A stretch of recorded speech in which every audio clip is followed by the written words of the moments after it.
I want to start out actually by acknowledging Mark and John, as well as a class of students that I worked with at SFU last spring to develop this tool. So this score tool is under development right now. It's not even at the stage, I'd say, that the UBC Regenerative Neighborhoods program is at. But what we've tried to do is take the framework that Mark's talked about and apply that at a neighborhood scale. So if you want to just switch to the next slide.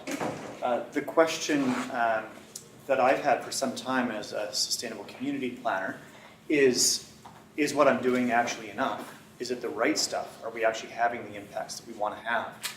And I found I wasn't able to answer that question. There were a lot of tools and techniques out there that told me what I ought to do, but they didn't tell me whether that was actually valuable or not. So it was really interesting to me to hear about Mark's approach, this community capital tool, and to think about aiming at performance, understanding the actual performance of a community, so that we can actually understand the impacts that we're having and then learn from that, apply it to change what we're doing, and hopefully improve the impacts that we're having. So next slide, please. So the question then comes, well, can we actually measure our impact on a neighborhood scale? And that raises the question, what does a sustainable neighborhood really look like? Or what is a sustainable neighborhood? So we had to sit back and say, well, how can we actually assess and measure that? In fact, can we do that? Next slide. So what we did was come up using that, using Mark's community capital framework with a concept for a web-based tool that would be a comprehensive performance measurement tool at a neighborhood scale. So using all 6 of those community capital categories.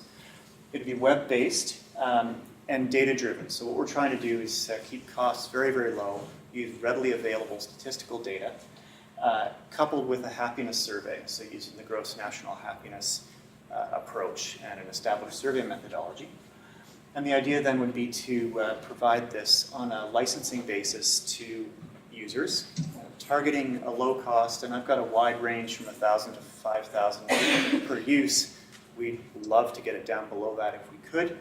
And there's a small user effort associated with this as well. So clearly if you're going to use a survey, the user actually has to administer that survey and set it up and obtain the results.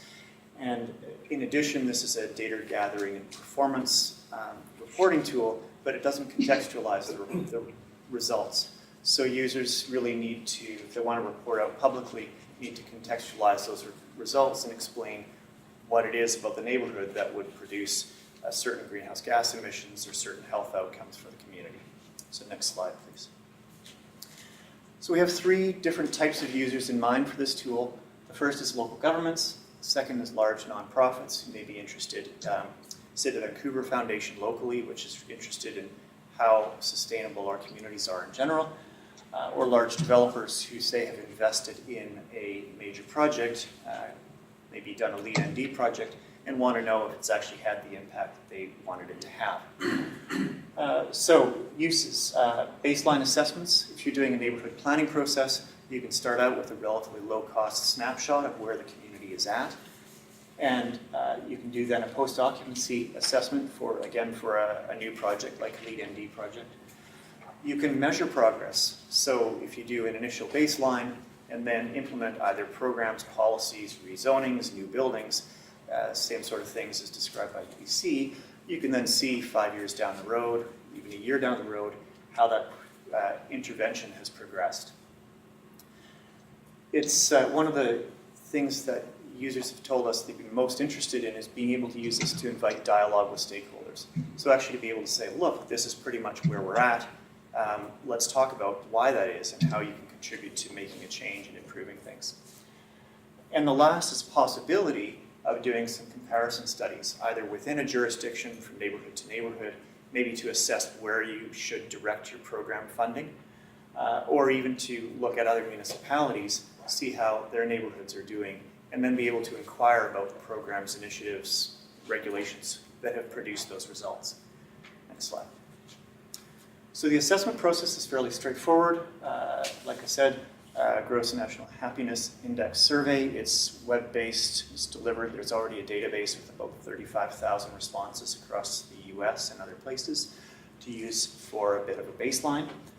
Readily available statistical data from Statistics Canada in Canada and BC Stats here in BC, and we would look for similar data elsewhere. And then the last piece is geographical data, so either directly from a city's GIS department or from, again, publicly available data like Walk Score. Next slide. It produces visual, fairly accessible reporting. We've already seen these from Mark. What you're seeing here is some results from the pilot project we did with EcoCity this summer. And so we supplemented the pie charts with an indication for each of the stocks, its score, but then also looked at its strengths and weaknesses so as to give a bit of a better point of discussion. Next slide. So there certainly are some risks, and these parallel those that Mark mentioned. Data quality is an interesting one at a neighborhood scale. It's often tough to get data that's aggregated at the right geography, so the boundaries don't necessarily match up. It certainly can be challenging to compare neighborhoods fairly because there are so many different factors that affect a neighborhood's performance. So you can't just take these data, look at them in the raw. You really need to contextualize them. That's my next point. And the last point, I think, applies to a lot of what we heard today. Progress really takes time. So if we're trying to move the goalposts on greenhouse gas emissions, for instance, they may take 5, 10, or 15 years. But if we're reporting back on an annual basis, then it might seem like we're making a big effort but not making much progress. And so there's a bit of a mismatch there sometimes with how long it takes versus the time we're taking to evaluate it. On the benefits side, though, this is a very inexpensive approach.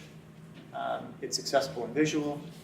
You can compare it, you can customize it by adding indicators and adjusting those to match a city's existing indicator set or to match the ISO indicator set, for example. And because it's relatively low cost and doesn't take a whole lot of staff effort, it's fairly repeatable. All right, I think that's about it for me. I guess I would say, to echo Dale's comment earlier, that this tool probably complements a lot of what else is going on out there right now.